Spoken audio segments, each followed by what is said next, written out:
Hello everyone, I hope आप सबकी preparations बहुत अच्छी चल रही हैं। My name is Prashant Singh. तो सबसे पहले मैं आपको कुछ इंपॉर्टेंट इन्फॉर्मेशंस दे दूं। न्यू ईरा का जो ऑल इंडिया टेस्ट सीरीज यानी कि AITS उसके लिए रजिस्ट्रेशन लिंक ऑलरेडी खुल चुकी है। तो अगर आपने अब तक रजिस्टर नहीं किया है तो प्लीज़ जाकर रजिस्टर करिए। और न्यू ईरा सुपर 40 बैच जो कि नेक्स्ट ईयर से स्टार्ट होगा 11, 12 एंड ड्रॉपर्स के लिए, IIT JEE एंड नीट के लिए, अगर आपने उसके एग्ज़ाम के लिए अब तक आपने रजिस्टर नहीं किया है तो प्लीज़ जाकर रजिस्टर करें। और जो अभी हम लोग अप्रैल के लिए क्रैश कोर्स दे रहे हैं उसके सारे लेक्चर्स को आप ऑनेस्टली फॉलो करें, उसको अच्छे से देखें और अपने प्रिपरेशंस को मजबूत करें। तो जो हम आज टॉपिक देखने वाले हैं उसका नाम है रिडॉक्स रिएक्शन। रिडॉक्स रिएक्शन के जो भी लेक्चर पहले आए हैं उनमें हमने डिस्कस किया है कि ऑक्सीडेशन स्टेट क्या है, एक्सेप्शनल स्ट्रक्चर्स वगैरह को किस तरह से याद करें, और ऑक्सीडेशन में बेसिकली हमने ऑक्सीडेशन स्टेट जो है किसी भी कंपाउंड का उसको मजबूत करने की कोशिश किया है। अब हम इस चैप्टर के कोर पार्ट पे आएंगे, वो है कि उसमें हम क्या क्या पढ़ेंगे। उसमें हम पढ़ेंगे ऑक्सीडेशन, रिडक्शन, ऑक्सीडाइजिंग एजेंट जिसको हम ऑक्सीडेंट्स भी कहते हैं, रिड्यूसिंग एजेंट जिसे हम रिडक्टेंट भी कहते हैं, redox reactions, disproportionation reactions and balancing the redox reaction. Balancing the redox reaction और भी सारे चैप्टर्स में आपने एन फैक्टर्स के बारे में भी पढ़ा है। तो इन केस अगर आपका एन फैक्टर बहुत अच्छे से आता है, क्योंकि एन फैक्टर एक अलग टॉपिक है, डिस्क्रीट टॉपिक है, तो अगर आपको एन फैक्टर अच्छे से आता है तो आप जो है खुद से पढ़ लें, क्योंकि उसकी बैलेंसिंग में काम आती है। वैसे भी कर सकते हैं हम, बट स्टिल अगर आपको एन फैक्टर के बारे में नॉलेज है तो मैं उसको डिस्कस नहीं करूँगा। लेकिन आपको नहीं पता है तो आप जो है कमेंट कर सकते हैं कि एन फैक्टर पढ़ना ही है। तो इन केस अगर टाइम अलाउ करेगा तो मैं उस पर वीडियो बनाऊंगा। तो सबसे पहले जो है हम देखने जा रहे हैं कि ऑक्सीडेशन एंड रिडक्शन क्या होता है। ऑक्सीडेशन एंड रिडक्शन के बारे में बिल्कुल बचपन से पढ़ रहे हैं, 10th क्लास से ही पढ़ रहे हैं। तो ये क्या होता है, सबसे पहले देखेंगे ऑक्सीडेशन। तो आपने अब तक क्या क्या पढ़ा ऑक्सीडेशन के बारे में, आप लोगों को मोस्टली पता होगा। तो ऑक्सीडेशन के बारे में पहला जो पॉइंट है वो है, ऑक्सीडेशन क्या होता है। सबसे पहला पॉइंट है addition of oxygen. Addition of oxygen यानी कि अगर किसी कंपाउंड में या किसी भी स्पीशीज में किसी रिएक्शन में सपोज A के साथ ऑक्सीजन ऐड हो गया, A+O2 हुआ और AO2 बन गया, सपोज एडिशन ऑफ ऑक्सीजन हुआ, तो इसको हम क्या कहते हैं, ऑक्सीडेशन। सेकंड जो चीज हमको पता है वो क्या है कि ऑक्सीजन ही नहीं, अगर ऑक्सीजन के अलावा कोई दूसरा इलेक्ट्रोनेगेटिव एलिमेंट जो उसके कंपैरिजन में ज्यादा इलेक्ट्रोनेगेटिव है, यानी कि ऑक्सीडेशन का जो पहला पॉइंट हो क्या कहता है, addition of oxygen is called a oxidation.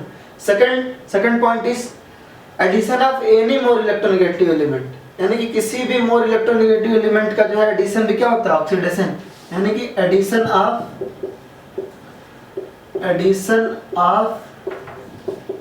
Electronegative element. जो नेक्स्ट पॉइंट पढ़ते हैं हम ऑक्सीडेशन में, जो नेक्स्ट पॉइंट होता है कि removal of hydrogen. Removal of hydrogen is also called as oxidation. यानी कि क्या, अगर किसी रिएक्शन में किसी कंपाउंड से अगर हाइड्रोजन रिमूव होता है तो क्या होगा, ऑक्सीडेशन। फोर्थ पॉइंट क्या है, removal of any electropositive element. Removal of any electropositive element.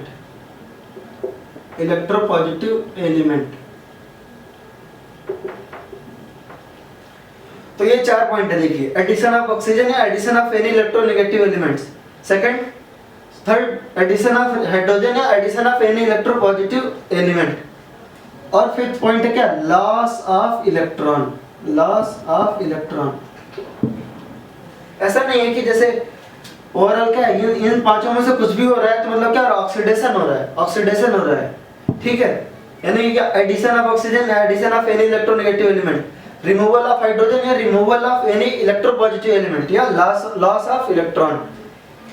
मैं जिनको बहुत अच्छे से आ रहा है, मैं उनको बोर कर रहा हूँ, बट स्टिल जो है सारे स्टूडेंट को बेसिक से बताने की जरूरत है ना। जिनको बहुत अच्छे से आता है वो भी देखते जाएं, लेकिन सारे स्टूडेंट को ढंग से इसको सारी चीजें बताना जरूरी है, इसलिए मैं सारे पॉइंट्स लिखवा रहा हूँ इसमें। सेकंड चीज जो है हम पढ़ने वाले हैं रिडक्शन। रिडक्शन क्या होता है, रिडक्शन होता है एडिशन ऑफ हाइड्रोजन।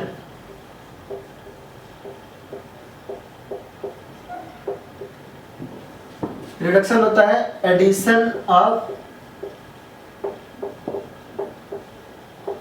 हाइड्रोजन।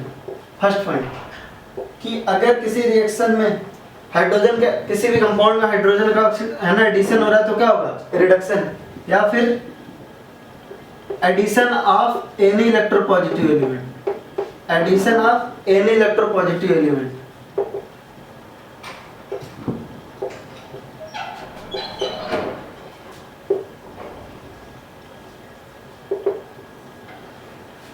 इसके बाद पॉइंट्स ऐसे बोलता हूँ, डिक्टेट कर देता हूँ क्योंकि आप मतलब प्रीवियस पॉइंट से भी रिलेट कर सकते हैं आप ऑक्सीडेशन के, कि देखिए उसमें क्या था, रिमूवल ऑफ हाइड्रोजन होता था तो ऑक्सीडेशन होता था, यहाँ एडिशन ऑफ हाइड्रोजन हुआ तो क्या हुआ रिडक्शन हुआ। जिसमें थर्ड पॉइंट है वो क्या है, removal of oxygen is called as reduction, removal of oxygen, लिखवाई देता हूँ, removal of oxygen, removal of oxygen. Fourth point है removal of any electronegative element, और लास्ट पॉइंट है क्या, गेन ऑफ इलेक्ट्रॉन, है ना, लास्ट पॉइंट है। इसके बाद क्या था, removal of any electropositive element, electronegative element, sorry, removal of any electronegative element, any electronegative element, negative element. अगला तो आपका gain of electron, gain of electron. ये सारे पॉइंट, लेकिन क्या ये सारे पॉइंट ऑक्सीडेशन एंड रिडक्शन को देखने के लिए क्या हम इन सारे पॉइंट्स को ऑब्जर्व करेंगे, इनमें से कोई पॉइंट ऑब्जर्व करेंगे? हाँ कर सकते हैं, बिल्कुल कर सकते हैं, लेकिन मैं कहता हूं कि इन जो 5 पॉइंट हमने ऑक्सीडेशन के पढ़े हैं, ऑक्सीडेशन में हमने क्या पॉइंट पढ़ा कि एडिशन ऑफ ऑक्सीजन और any electronegative element, removal of hydrogen और एनी इलेक्ट्रोपॉजिटिव एलिमेंट या लॉस ऑफ इलेक्ट्रॉन, और रिडक्शन में हमने पढ़ा एडिशन ऑफ हाइड्रोजन या addition of any electropositive element, और रिमूवल ऑफ ऑक्सीजन है removal of any electronegative element या गेन ऑफ इलेक्ट्रॉन। ये सारे पॉइंट से भी ऑब्जर्व कर सकते हैं ऑक्सीडेशन एंड रिडक्शन को। लेकिन क्या ये सारे पॉइंट जरूरी हैं? ये सारे पॉइंट बिल्कुल जरूरी नहीं। बस आप एक चीज का ध्यान रखिए कि अगर किसी रिएक्शन में कंपाउंड से, है ना, किसी भी कंपाउंड में किसी स्पेशल स्पीशीज का अगर ऑक्सीडेशन नंबर इंक्रीज हो रहा है तो वो होता है ऑक्सीडेशन, अगर ऑक्सीडेशन नंबर डिक्रीज हो रहा है तो वो होता है रिडक्शन। ऑक्सीडेशन क्या होता है, बस सिंगल पॉइंट आपको याद रखना है, यानी कि आप कंपाउंड में एलिमेंट्स का ऑक्सीडेशन नंबर निकाल लीजिए। अगर देखिए ऑक्सीडेशन नंबर इंक्रीज कर रहा है तो वो होता है ऑक्सीडेशन, अगर डिक्रीज कर रहा है तो वो होता है रिडक्शन। ऑक्सीडेशन क्या होता है, increase in oxidation number, increase in oxidation state, और रिडक्शन क्या होता है,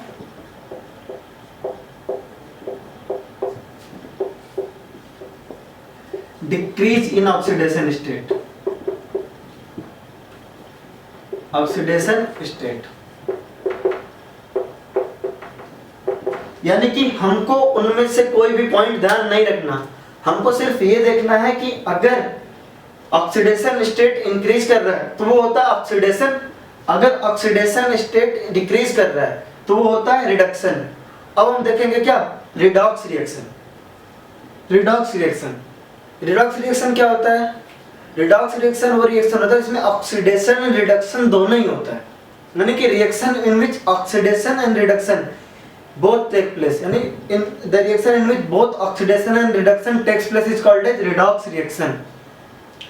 अब एक बात बता दूं मैं आपको कि किसी भी रिएक्शन में, है ना, ऐसा बहुत सारे महापुरुषों ने कहा, मतलब केमिस्ट्री के महापुरुषों ने भी कहा है, लेकिन ऐसा है भी, आप चेक भी कर सकते हो, किसी भी रिएक्शन में अगर ऑक्सीडेशन हो रहा होगा तो रिडक्शन भी होगा ही, यानी कि अगर किसी भी रिएक्शन में ऑक्सीडेशन हो रहा है तो रिडक्शन भी होगा, यानी कि ऑक्सीडेशन रिडक्शन में से आपने कुछ भी एक ऑब्जर्व कर लिया तो दूसरा वाला तो अपने आप हो ही रहा होगा, यानी रिडक्शन ऑब्जर्व किया आपने तो ऑक्सीडेशन हो रहा होगा, ऑक्सीडेशन ऑब्जर्व कर लिया तो रिडक्शन हो रहा होगा, यानी कि दोनों ही चीजें एक साथ होती हैं कि किसी एक का ऑक्सीडेशन होता है दूसरे का रिडक्शन होता है, तो वो रिएक्शन किसके अंडर में आ जाएगा, रिडॉक्स रिएक्शन। यानी कि redox reaction is a reaction in which both oxidation and reduction take place.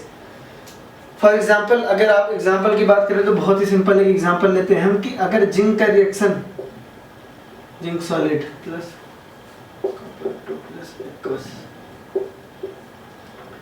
इस रिएक्शन को आप ऑब्जर्व करें, ये रिएक्शन आप समझ पा रहे हैं कब का है, अगर आप ट्वेल्थ में है, अगर आप ट्वेल्थ क्लास में 11th क्लास के स्टूडेंट हैं तो कोई बात नहीं, फिर तो कोई बात नहीं। लेकिन आप 12th क्लास में है या ड्रॉपर है, यानी कि आपने ड्रॉप ले रखा हुआ है, तो आपको ये रिएक्शन देख के याद होनी चाहिए कि ये रिएक्शन कहाँ की रिएक्शन, इलेक्ट्रोकेमिस्ट्री याद करने की कोशिश करिए, है ना, याद आएगी आपको। गैल्वेनिक सेल में डेनियल, है ना, उसकी रिएक्शन है बेसिकली। तो इसमें क्या हो रहा है आप देखिए, यहाँ पे जिंक का जो ऑक्सीडेशन स्टेट हो क्या है 0, और यहाँ पे +2। कॉपर का ऑक्सीडेशन स्टेट यहाँ पे +2 और यहाँ पे 0। तो increase in oxidation state, zinc is here in 0 oxidation state and here +2 oxidation state. There is increase in oxidation state of zinc, hence it is called as oxidation.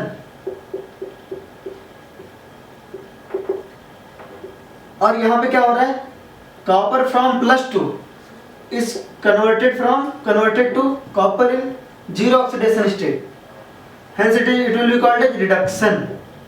तो ये क्या हो गया, ऑक्सीडेशन एंड रिडक्शन दोनों ही हो रहा, तो क्या हुआ रिडॉक्स रिएक्शन। जिनको अभी भी ये रिएक्शन नहीं समझ में आई तो देखिए यही तो ये रिएक्शन है, zinc plus copper sulphate, zinc higher in reactivity series displace, है ना, विल डिस्प्लेस कॉपर फ्रॉम, है ना, unconverted zinc sulphate and copper, यही तो है रिएक्शन, ठीक है। खैर अब क्या, जैसे मान लीजिए कि ये रिडॉक्स रिएक्शन है, अब देखिए जैसे कहने का मतलब क्या है, इसको एक बार फिर से लिखते हैं इस रिएक्शन को। तो क्या हुआ, जिंक को Cu2+ से रिएक्ट किया और क्या बना, जिंक 2+ एंड कॉपर। तो जिंक जो है वो ऑक्सीडाइज हुआ, तो जिंक को ऑक्सीडाइज किया किसने, कॉपर 2+ ने, और कॉपर 2+ का क्या हो रहा है, खुद रिडक्शन, यानी कि जिसका रिडक्शन हो रहा है उसने क्या किया, जिंक को ऑक्सीडाइज किया। तो जैसे कॉपर 2+ का रिडक्शन हो रहा है, कॉपर 2+ ने क्या किया, जिंक को ऑक्सीडाइज किया, तो कॉपर 2+ क्या हुआ, ऑक्सीडाइजिंग एजेंट या ऑक्सीडेंट, यानी कि जिसका रिएक्शन हो रहा है क्या है, ऑक्सीडाइजिंग एजेंट है, क्योंकि दूसरे को उसने खुद रिड्यूस होकर के दूसरे को उसने ऑक्सीडाइज किया ना।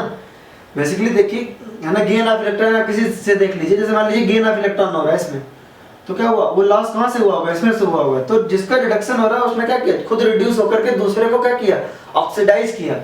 तो जो पार्ट रिड्यूस होता है that will be oxidising agent and other, तो क्या होगा, जैसे जिसका ऑक्सीडेशन हो रहा है वो क्या होगा, रिड्यूसिंग एजेंट।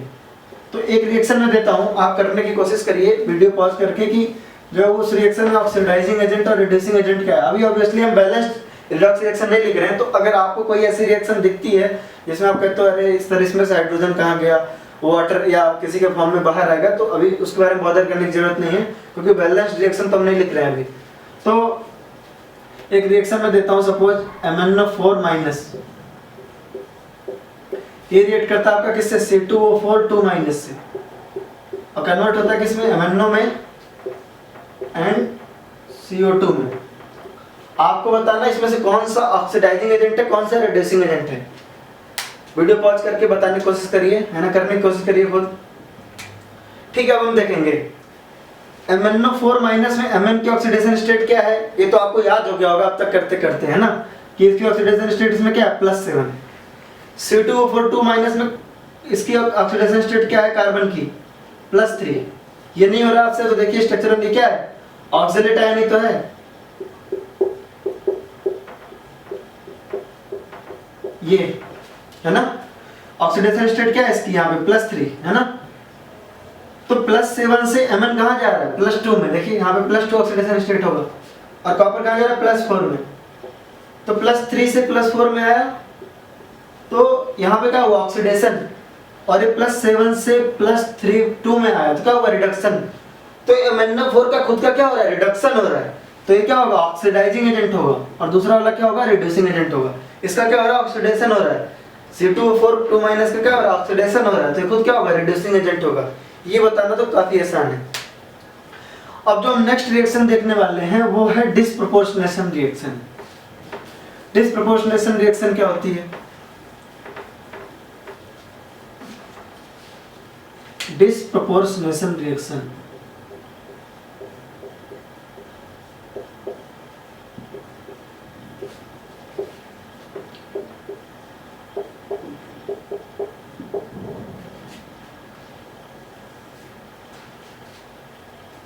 डिस्प्रोपोर्शनेशन रिएक्शन होती है, ऐसा रिएक्शन डिस्प्रोपोर्शनेशन रिएक्शन भी एक तरह का क्या है, रिडॉक्स रिएक्शन है ना। It is a special case of redox reaction. Disproportionation reaction is a reaction in which same element is getting reduced and oxidized both, यानी कि जब सेम एलिमेंट का ही सेम स्पीसीज का ऑक्सीडेशन रिडक्शन दोनों हो रहा हो तो ऐसी रिएक्शन को हम क्या कहते हैं, डिस्प्रोपोर्शनेशन रिएक्शन। तो अभी हमने क्या बोला कि किसी एक ही एलिमेंट का ऑक्सीडेशन रिडक्शन दोनों होना चाहिए, तो लेकिन ऑक्सीडेशन रिडक्शन तो दोनों हो ही रहा है ना, यानी कि रिडॉक्स रिएक्शन तो है, यानी कि every disproportionation reaction is A redox reaction. जरूरी ये नहीं है कि सारे के सारे रिडॉक्स रिएक्शन क्या हो, डिस्प्रोपोर्शनेशन रिएक्शन हो। तो अगर आप बनाना चाहो तो क्या हो जाएगा, देखिए ये रिडॉक्स रिएक्शन है अगर, तो इसका एक पार्ट है डिस्प्रोपोर्शनेशन रिएक्शन। देखिए इसमें ऑक्सीडेशन रिडक्शन हो रहा है, लेकिन है ना डिस्प्रोपोर्शनेशन में क्या हो रहा है, सिर्फ एक ही एलिमेंट रिड्यूस हो रहा है, ऑक्सीडाइज भी हो रहा है। तो disproportionation reaction is A special type of redox reaction. तो सारे के सारे डिस्प्रोपोर्शनेशन रिएक्शन क्या है, रिडॉक्स तो हैं, बट सारे के सारे रिडॉक्स रिएक्शन डिस्प्रोपोर्शनेशन नहीं है। ठीक है, ये बेसिक चीज आपको पता ही है ना। ठीक है, तो डिस्प्रोपोर्शनेशन रिएक्शन का अगर हम एग्जांपल देखें तो हम बहुत सारे एग्जांपल हैं, आप देख सकते हैं। Cl2 है ना क्लोरीन का अगर रिएक्शन हो आपका किससे, NaOH से, ये कन्वर्ट हो जाएगा आपका NaCl और NaOCl। चलिए जल्दी से बताइए ऑक्सीडेशन स्टेट क्या है यहाँ पे, क्लोरीन की 0, यहाँ पे -1, यहाँ पे शाबाश सभी लोग बताएंगे +1, है ना। ऑक्सीडेशन स्टेट यहाँ पे क्या होगा, +1 करने की कोशिश करिए। ऑक्सीजन -2, सोडियम +1, तो इसका भी क्या आ जाएगा +1 ओवरऑल बैलेंस करने के लिए। तो chlorine from 0 oxidation state to -1 and +1 both, यानी कि chlorine from 0 oxidation state to -1 क्या हो रहा है यहाँ पे, reduction, decrease in oxidation state is called as reduction. And chlorine from 0 oxidation state to +1 oxidation state there is increase in oxidation state. Hence देखिए ये क्या हो जाएगा, ये वाला पार्ट क्या है, रिडक्शन, और ये वाला पार्ट क्या है, oxidation. When the same element same species of a reaction is getting reduced and oxidized both, then reaction is called as disproportionation reaction। तो क्या आप, मैं कोई रिएक्शन दूं तो आप पहचान लोगे कि ये डिस्प्रोपोर्शनेशन है कि नहीं। चलिए कोशिश करते हैं। सेम ही रिएक्शन है ना NaOH, जैसे हमने क्लोरीन का रिएक्शन कराया NaOH से तो हमने लिख दिया। अब हम देखते हैं फ्लोरीन का रिएक्शन NaOH से ही तो क्या होता है। मैं नहीं कहता डिस्प्रोपोर्शनेशन का एग्जांपल है, मैं तो आपसे पूछ रहा हूँ कि डिस्प्रोपोर्शनेशन है कि नहीं। तो आपको भी पता है कि fluorine when react with NaOH है ना, ये बन जाता है रिएक्शन ये। अब आप बताइए क्या एक डिस्प्रोपोर्शनेशन रिएक्शन है, जल्दी बताएंगे, वीडियो पॉज करके बताने की कोशिश करिए। ठीक है, आपने कर लिया। अब मैं बताता हूं आपको, यहाँ पे इसका ऑक्सीडेशन स्टेट 0, यहाँ पे -1, और आपको क्या पता है वहां तो क्लोरीन था वही से है ना, तो वहां पे +1 आ गया, लेकिन यहाँ फ्लोरीन है। Fluorine is the most electronegative element, तो इलेक्ट्रोनेगेटिविटी यानी उससे इलेक्ट्रॉन तो कोई खींच ही नहीं सकता है ना। तो यहाँ पे क्या हो गया, देखिए ये -1 और ये यहाँ पे क्या हो गया, यहाँ पर भी फ्लोरीन का ऑक्सीडेशन स्टेट क्या होगा, -1। तो फ्लोरीन क्या हो रहा है, रिड्यूस ही हो रहा है, दूसरा कुछ ऑक्सीडाइज हो रहा होगा है ना कुछ, लेकिन फ्लोरीन अकेले क्या हो रहा है, रिड्यूस ही हो रहा है। तो ये क्या है, एक डिस्प्रोपोर्शनेशन रिएक्शन नहीं है। हाँ प्लीज कंफ्यूज ना हो कि आप देख रहे हो दोनों ही रिडक्शन और आप कह रहे हैं ऑक्सीडेशन कहाँ हो रहा है इसमें, है ना। ऑक्सीडेशन किसका हो रहा है, आप देखिए ध्यान से देखिए, अगर आप करेंगे तो आपको पता भी चल जाएगा कि ऑक्सीडेशन किसका हो रहा है। मतलब ऐसा जो ग्रुप हो रहा है, जैसे मान लीजिए कि ये है, तो इसमें मैं ये कह रहा हूँ कि फ्लोरीन ना, दोनों जगह फ्लोरीन का ऑक्सीडेशन स्टेट क्या है, फ्लोरीन का अगर आप ऑक्सीडेशन स्टेट देखोगे तो -1 हो रहा है, यानी कि फ्लोरीन का खुद का तो रिडक्शन हो रहा है, तो फ्लोरीन का ये ऑक्सीडेशन और रिडक्शन दोनों नहीं हो रहा है। तो ये क्या है, डिस्प्रोपोर्शनेशन रिएक्शन नहीं है, ये रिडॉक्स हो सकता है, वो आप चेक कर लीजिए, है ना। अब जो अगली रिएक्शन हम देखेंगे जिसमें हमें पता करना कि डिस्प्रोपोर्शनेशन है कि नहीं, वो क्या है, I2 + OH- gives I- and IO3-। अब I2 में आयोडीन के ऑक्सीडेशन स्टेट क्या है, 0। यहाँ पे आयोडीन के ऑक्सीडेशन स्टेट क्या है, -1, और यहाँ पे क्या, +5। देखिए यहाँ पे +5। तो iodine from 0 oxidation state converted into iodine in -1 oxidation state, from 0 oxidation state to -1 oxidation state, the process will be reduction, and iodine from 0 iodine from 0 oxidation state to +5 oxidation state, there is increase in oxidation state. The process will be oxidation. When the same element in a reaction is being reduced and oxidized simultaneously, then reaction will be called as disproportionation reaction. इसका मतलब क्या है, ये reaction क्या है, disproportionation reaction है। तो अब तक हमने क्या देखा, अब तक हमने ये देखा कि ऑक्सीडेशन क्या होता है सारे टर्म्स में, ऑक्सीडेशन है ना, ऑक्सीडेशन स्टेट के भी टर्म्स में, रिडक्शन को भी देखा वो क्या होता है सारे टर्म्स में, मतलब कि रिमूवल है ना, addition of any element or increase और डिक्रीज इन ऑक्सीडेशन स्टेट, यानी ऑक्सीडेशन और रिडक्शन को हमने सारे तरीके से देखा किस तरह से ये होते हैं। सेकंड थिंग हमने देखी ऑक्सीडाइजिंग एजेंट क्या होते हैं, रिड्यूसिंग एजेंट क्या होते हैं, और हमने देखा रिडॉक्स रिएक्शन क्या होता है, डिसप्रोपोर्शनेशन रिएक्शन क्या होता है, किस तरह से दोनों एक दूसरे से रिलेटेड हैं। कुछ रिएक्शंस में हमने oxidising agent, reducing agent check किया, और डिसप्रोपोर्शनेशन रिएक्शन है पर्टिकुलर रिएक्शन या नहीं वो चेक किया। और हमने सीखा क्या कि किसी भी रिएक्शन में अगर ऑक्सीडेशन हो रहा होगा तो रिडक्शन भी होगा, यानी कि अगर किसी है ना रिएक्शन में रिडक्शन हो रहा है तो ऑक्सीडेशन भी होगा, यानी कि वो रिडॉक्स रिएक्शन होगी। तो यहाँ से इसके बाद जो हम नेक्स्ट टॉपिक डिस्कस करेंगे, जो इसके बाद के है ना, इसके बाद जो हम टॉपिक डिस्कस करेंगे उसका नाम होगा बैलेंसिंग द रिडॉक्स रिएक्शन। अब हम देखेंगे बैलेंसिंग द रिडॉक्स रिएक्शन। तो बैलेंसिंग द रिडॉक्स रिएक्शन के दो मेथड हैं, पहला आयन इलेक्ट्रॉन मेथड, सेकंड है oxidation number method. Ion electron method को अगर आप एनसीईआरटी में देखोगे, एनसीईआरटी में दो मेथड दिए हुए हैं कि ऑक्सीडेशन नंबर मेथड और सेकंड है हाफ रिएक्शन मेथड। तो आयन इलेक्ट्रॉन मेथड भी क्या है, हाफ रिएक्शन मेथड है।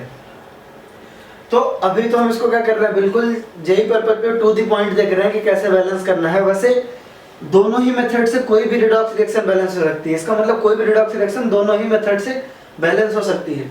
बट स्टिल फॉर कन्वीनियंस क्या करते हैं, मैं तुमको कुछ बता देता हूँ। फॉर कन्वीनियंस क्या करो, आयन इलेक्ट्रॉन मेथड को यूज किया करो जब भी तुम्हें कोई डिसप्रोपोर्शनेशन रिएक्शन मिले, यानी कि जब भी कोई डिसप्रोपोर्शनेशन रिएक्शन मिले, डिसप्रोपोर्शनेशन,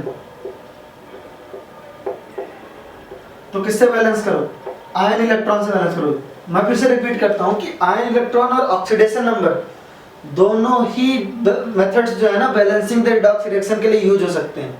बट डिसप्रोपोर्शनेशन रिएक्शन जो है वो जब भी आपको मिले तो क्या करो, मैं कह रहा हूँ कन्वीनियंस किससे होगी कि जब आप आयन इलेक्ट्रॉन मेथड यूज करोगे तो, और अगर कोई रिडॉक्स रिएक्शन मिलती है तो उसको हम बैलेंस करेंगे किससे, ऑक्सीडेशन नंबर मेथड से। यानी कि डिसप्रोपोर्शनेशन के अलावा कोई रिडॉक्स रिएक्शन होगी तो उसको ऑक्सीडेशन नंबर से हम करेंगे बैलेंस। यानी कोई भी रिएक्शन मिलेगी तो आप किससे करोगे, ऑक्सीडेशन नंबर से। अगर डिसप्रोपोर्शनेशन है तो किससे, आयन इलेक्ट्रॉन से। एक चीज ये याद रखने की होगी। दूसरी चीज ये है कि ऐसे याद कर लो कि अगर एसिडिक मीडियम में बैलेंस कर रहे हैं रिएक्शन, अगर एसिडिक मीडियम में हो रही है तो पहले वाटर, और अगर रिएक्शन बेसिक मीडियम में हो रही है तो पहले चार्ज। एसिडिक मीडियम में वाटर, बेसिक मीडियम में चार्ज, एसिडिक मीडियम में वाटर, बेसिक मीडियम में चार्ज। बताता हूँ क्या मैं कहना चाह रहा हूँ। तो सबसे पहले जो मेथड है हमारा, हम जो डिस्कस करने वाले हैं वो है ion electron method. Ion electron method, तो आयन इलेक्ट्रॉन मेथड को हम बात कर रहे हैं। तो सबसे पहले एक बहुत इजी से रिएक्शन लेते हैं, वेरी फेमस रिएक्शन जो हमने पहले ली थी, क्या था, MnO4 minus plus COO minus, यानी कि C2O4 minus, oxalate ion plus H plus gives क्या, इसका रिएक्शन वो क्या मिलता है आपको, Mn2 प्लस या MnO मिलता है जिसको कहते हैं हम, प्लस CO2 और प्लस H2। इस रिएक्शन को हमने बैलेंस करना है। तो सबसे पहले आप ये देखिए कि ये H प्लस जो है वो किस चीज का सिंबल है, H प्लस किस चीज का सिंबल है, H प्लस सिंबल है आपके की रिएक्शन क्या हो रहा है, एसिडिक मीडियम में, ठीक है। आयन इलेक्ट्रॉन मेथड का जो पहला स्टेप है ना, मैं फिर से बता रहा हूँ कि स्कूल के लिए ना हम जे के लिए पढ़ेंगे तो टू द पॉइंट पढ़ेंगे, स्कूल वगैरह में बिल्कुल स्टेप वाइज लिखवाया जाता है। तो मैं स्टेप वाइज बताऊंगा तो सही, बट लिखवाऊंगा नहीं ऐसे। तो आयन इलेक्ट्रॉन मेथड के लिए हम क्या करते हैं, सबसे पहले oxidation and reduction half cell को लिख लेते हैं। उसका मतलब क्या होगा, यहाँ पे देखिए Mn किस स्टेट में, +7, और यहाँ पे +2 ऑक्सीडेशन स्टेट में, यहाँ पे +3 और यहाँ पे किसमें, +4 ऑक्सीडेशन स्टेट में। तो यहाँ से यहाँ क्या हो रहा है, ऑक्सीडेशन और हो रहा है रिडक्शन। तो सबसे पहले क्या करो आप, ऑक्सीडेशन हाफ सेल लिख लो। तो C2O4 2 माइनस गिव्स CO2। अब देखिए +3 से +4 में कन्वर्ट हुआ है, यानी कि पहले 3 पॉजिटिव चार्ज था, अब 4 पॉजिटिव चार्ज हुआ है, यानी कि 1 इलेक्ट्रॉन किया होगा लूज जिसने। और अगर दो कार्बन है, एक कार्बन, देखिए बेसिकली जो ऑक्सीडेशन स्टेट है वो तो सिंगल एटम का होता है ना, तो एक एटम +3 से +4 में गया, यानी कि पहले 3 पॉजिटिव चार्ज था, 4 पॉजिटिव चार्ज हो गया, यानी एक इलेक्ट्रॉन लूज किया। तो दो एटम है तो क्या होगा, 2 इलेक्ट्रॉन लूज करेगा, तो ये क्या हो जाएगा, 2 इलेक्ट्रॉन यहाँ हो जाएगा, है ना, और इसको बैलेंस में लिख देंगे 2CO2 हो जाएगा। ठीक है, अब अगला जो आप हाफ सेल लिखोगे MnO4 वाला, तो MnO4 माइनस, ये किस में कन्वर्ट हो रहा है, Mn2 प्लस में, तो ये क्या करेगा, ये 5 इलेक्ट्रॉन रिसीव करेगा ना, देखिए +7 से +2 में कन्वर्ट हुआ है, यानी 5 इलेक्ट्रॉन्स क्या किया, इतने रिसीव किया है।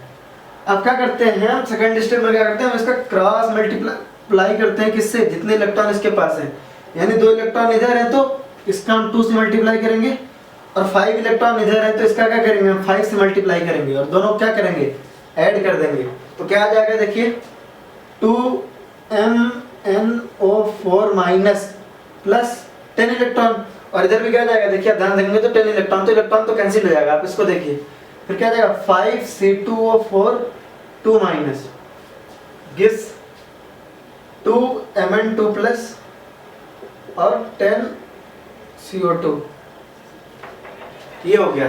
यानी कि हमको इतना सब कुछ करने के बाद क्या मिला, हमको मिला ये रिएक्शन जो नीचे लिखी हुई है, यानी कि हमको मिला 2MnO4 minus plus 5C2O4 2 minus gives 2Mn2 plus 10CO2। अब मैंने बिल्कुल स्टार्टिंग में क्या बात याद दिलाई थी कि एसिडिक मीडियम में था ना ये, तो पहले वाटर, तो वाटर किस तरफ था, इधर इस तरफ, तो देखिए अब क्या करेंगे, वाटर को बैलेंस करने के लिए देखेंगे क्या करेंगे, यहाँ पे कितना ऑक्सीजन है 4, और यहाँ पे कितने 4, यानी कि टोटल 8 ऑक्सीजन, तो क्या करेंगे आप यहाँ 8H2O, और फिर हाइड्रोजन देखिए, तो यहाँ पे क्या जाएगा 16H प्लस, और आप चेक कर लीजिए चार्ज बैलेंस है कि नहीं, यहाँ पे चार्ज क्या है 2 नेगेटिव, 5 10 12 नेगेटिव 16 पॉजिटिव 2 पॉजिटिव, हाँ चार्ज बैलेंस है। तो लास्ट में आप क्या करेंगे, चार्ज बैलेंस कर लेंगे, एक बार चेक कर लेंगे, ठीक है। अगर इसी रिएक्शन को, सेम रिएक्शन को हमको किससे बैलेंस करना हो, ऑक्सीडेशन नंबर मेथड से, तो हम क्या करेंगे, ऑक्सीडेशन नंबर मेथड से बैलेंस करने के लिए हम क्या करेंगे, ये बहुत इजी, ऑक्सीडेशन नंबर मेथड भी बहुत इजी है। हमारा क्या था, MnO4 minus plus C2O4 2 minus plus H plus gives Mn2 plus CO2 plus H2। आप क्या करो, सबसे पहले इलेक्ट्रॉन एक्सचेंज देख लो, यहाँ पे +7 से कैसे हुआ था, +2 में, तो टोटल इलेक्ट्रॉन कितने हो गए थे 5, और यहाँ पे देखिए यहाँ से यहाँ पे क्या हुआ, +3 से +4 में कन्वर्ट हो रहा है, एक इलेक्ट्रॉन, चूंकि 2 कार्बन एटम है तो क्या हो जाएगा, यहाँ पे 1 × 2 इलेक्ट्रॉन, तो ये देखिए यहाँ पे 5, यहाँ पे 2, यहाँ पे 2, तो क्या करना है, दोनों को, जैसे यहाँ पे 5 आया तो उसका मल्टीप्लाई इससे, और यहाँ पे 2 आया तो उसका मल्टीप्लाई इससे करना है, किसमें, रिएक्टेंट साइड में, केवल रिएक्टेंट साइड में, है ना, चीज हम दोनों बेसिकली वही करते हैं, लेकिन देखिए तो हमने रिएक्टेंट साइड लिखा, सबसे पहले क्या किया, MnO4 माइनस में हमने किसका मल्टीप्लाई किया, 2 का, और हमने 5 का मल्टीप्लाई किया किसमें, C2O4 2 माइनस में, और यहाँ से फिर हमने क्या किया, यहाँ पर हमने लिखा H प्लस, और सारे हमने प्रोडक्ट को लिख दिया एक साथ, Mn2 प्लस CO2 और प्लस H2O। अब हम एटम बैलेंस कर लेते हैं सारा। एटम बैलेंस करेंगे, कैसे करेंगे, देखिए यहाँ पे 2 Mn है, यानी कि 2 मैंगनीज है, तो यहाँ पे 2 हो जाएगा, यहाँ पे देखिए 5 × 2 10 कार्बन है, तो यहाँ पे 10। अब किसमें है, एसिडिक मीडियम में, तो पहले वाटर बैलेंस करते हैं, तो वाटर बैलेंस करने के लिए क्या देखते हैं हम, ऑक्सीजन, तो हमने क्या 8, और यहाँ पे उसी तरह से आ जाएगा 16। तो देखिए क्या हो रहा है ना, तो चूंकि हम है ना जेई या नीट के लिए पढ़ रहे हैं, तो हमको बहुत टू द पॉइंट रहना होगा, स्कूल की तरह स्टेप्स नहीं लिखेंगे, मैंने स्टार्टिंग में बताया था, बिल्कुल है ना, बिल्कुल पॉइंट क्लियर है। इनकेस अगर आपको डाउट आता है तो प्लीज कमेंट्स में पूछिए, बट यहाँ पे देखिए क्लियर है। 2 मेथड था हमारा, एक आयन इलेक्ट्रॉन मेथड जिसको हम हाफ रिएक्शन मेथड भी कहते हैं, एक ऑक्सीडेशन नंबर मेथड। मैंने बताया था कि आयन इलेक्ट्रॉन को आप तब यूज करिए जब डिस्प्रपोर्शनेशन होगा दोनों से दोनों ही, मतलब रिडॉक्स और डिस्प्रपोर्शनेशन हो जाएगा दोनों से, बट आयन इलेक्ट्रॉन को यूज करिए जब डिस्प्रपोर्शनेशन हो और ऑक्सीडेशन नंबर को यूज करो जब जनरल रिएक्शन हो, रिडॉक्स रिएक्शन हो। दूसरी चीज, एसिडिक मीडियम है तो पहले वाटर बैलेंस करो, बेसिक मीडियम होता तो क्या होता, पहले चार्ज बैलेंस करते। बेसिक मीडियम, यहाँ पे एसिडिक मीडियम के लिए क्या लिखा है H+, तो आप बताइए बेसिक मीडियम के लिए क्या लिखा होगा OH-, ठीक है, वो तो बहुत आसान है। दूसरी चीज, हम स्टेप्स की बात करें तो क्या होगा, सबसे पहले है ना आयन इलेक्ट्रॉन मेथड में हम क्या करते थे, दोनों ही हाफ सेल्स को लिखते हैं, दोनों ही हाफ सेल्स को हम लिखते हैं, उनके एटम बैलेंस करते हैं, इलेक्ट्रॉन देखते हैं इलेक्ट्रॉन एक्सचेंज कितना है, इलेक्ट्रॉन एक्सचेंज लिखते हैं, फिर हम क्रॉस मल्टीप्लाई करते हैं, दोनों के इलेक्ट्रॉन बराबर करके ऐड करते हैं, फिर अगर एसिडिक मीडियम है तो वाटर बैलेंस करते हैं, बेसिक मीडियम है तो पहले चार्ज बैलेंस करके सारे एटम बैलेंस करते हैं। और वही चीज आपका किसमें है, वही चीज अगर ऑक्सीडेशन नंबर मेथड में है तो इलेक्ट्रॉन एक्सचेंज देख के क्रॉस मल्टीप्लाई करते हैं, किसमें, सिर्फ रिएक्टेंट साइड में। जैसे इसमें 2 आया था तो 2 का मल्टीप्लाई हम किसमें किए थे, MnO4 में किए थे, और इसमें इलेक्ट्रॉन एक्सचेंज 5 आया था तो 5 का मल्टीप्लाई हम C2O4 2- में किए थे। तो सिर्फ रिएक्टेंट साइड में मल्टीप्लाई करते हैं और बाद में सिमिलर प्रोसीजर करके हम इसको बैलेंस करते हैं। तो आई होप है ना, पूरे लेक्चर की बात करें तो आपको oxidation, reduction, oxidising agent, reducing agent और है ना रिडॉक्स रिएक्शन, डिस्प्रोपोर्शनेशन रिएक्शन, और दोनों मेथड है ना रिएक्शन को बैलेंस करना ऑक्सीडेशन नंबर मेथड से और आयन इलेक्ट्रॉन मेथड से आ गया होगा। बैलेंस करने के क्वेश्चंस आप प्रैक्टिस कर सकते हैं अगर आप स्कूल स्टूडेंट हो। जेई के लिए इतना ज़्यादा है ना प्रैक्टिस करने की जरूरत नहीं है, केवल आप टू दी पॉइंट पढ़िए। तो इस पूरे चैप्टर में है ना अगर आप लेक्चर है ना सब मिला के बात करो तो इस पूरे चैप्टर में हमने सीखा क्या, ऑक्सीडेशन स्टेट, ऑक्सीडेशन नंबर, इनमें जो है एक्सेप्शनल स्ट्रक्चर्स जो हैं उनका लगभग सारे कवर किए मैंने, जो भी इंपॉर्टेंट है आपके सिलेबस में एनसीईआरटी और बाकी जगहों से। फिर उसके बाद से रिडॉक्स रिएक्शन, उसमें ऑक्सीडेशन, रिडक्शन, बाकी सारी बेसिक्स और रिएक्शन बैलेंस करना। तो अगर मोस्ट प्रोबेबली अगर कोई है ना आपके सजेशंस हो एन फैक्टर या क्वेश्चंस पे तो आप कमेंट करिएगा। नेक्स्ट लेक्चर अगर रिडॉक्स रिएक्शन का इनकेस टाइम अलाउ करेगा तो बनेगा, तो ऐसा बनेगा कि आपके कमेंट्स पे अगर एन फैक्टर्स होंगे तो मे बी एन फैक्टर पढ़ा दिया जाएगा। अदरवाइज मोस्टली क्या करेंगे हम, इसके इंपॉर्टेंट क्वेश्चन जो प्रीवियस ईयर में आए हैं जो भी इंपॉर्टेंट लगेगा वो कराएंगे। वो मैं भी करा सकता हूँ, वो देवराज सर भी करा सकते हैं। Thank you so much. अगर वीडियो अच्छी लगी हो तो please like, share and subscribe जरूर करें।